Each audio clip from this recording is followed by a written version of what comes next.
Okay, I'm just going to go over a little game here where I'm going to highlight critical errors by both players. Well, not critical by both, but really basic errors. And this is something that, you know, new chess players really have to get used to um, working hard to avoid making mistakes like this. So I'm just going to go through the game here. Jrobi and I'm white. So basic opening here.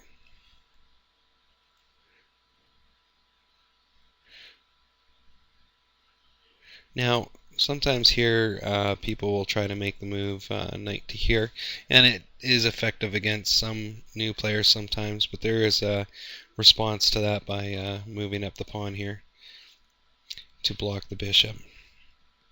And actually, it's already been done on this one anyway, but you're going to see the mistake I'm talking about here. Okay, so if I go back and move, usually I like to move this pawn up here to protect the center rank on my opening moves for white, and even sometimes black, depends on the game.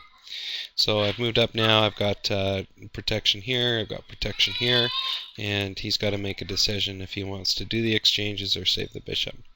He saves the bishop. Okay, so from here, this is my mistake. So I've moved my knight up. I'm going to attack this square. He puts pressure, and I take. Now, if this pawn wasn't here, that'd be a great move, because I'd be forking his queen and his rook, and his king couldn't do anything about it. But unfortunately, I totally neglected to remember that his pawn was there from the opening. And this is something that people always have to work on, is not making simple mistakes like that. If you really want to get better at chess, and that's definitely true. So I lose my knight. Put pressure on his knight there. Moves his knight. Check with the queen. Now this is an okay move. He's basically has to do something to block, and I can get the knight regardless of what he does. He blocks with his bishop.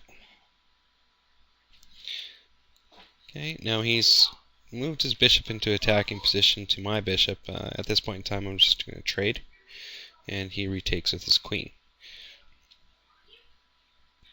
I castle.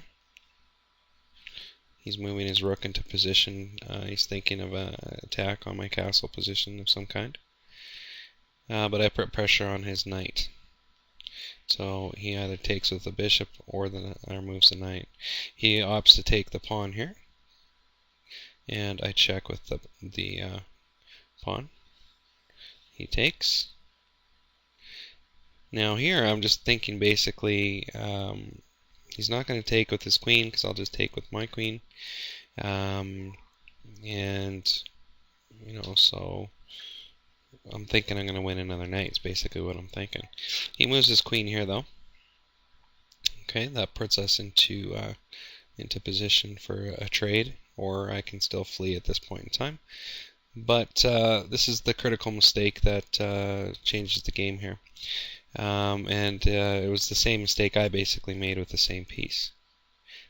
He didn't remember that his pawn here was pinned.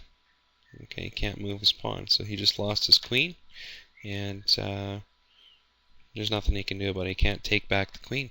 So at this point, you can see here that he conceded the game at this point in time.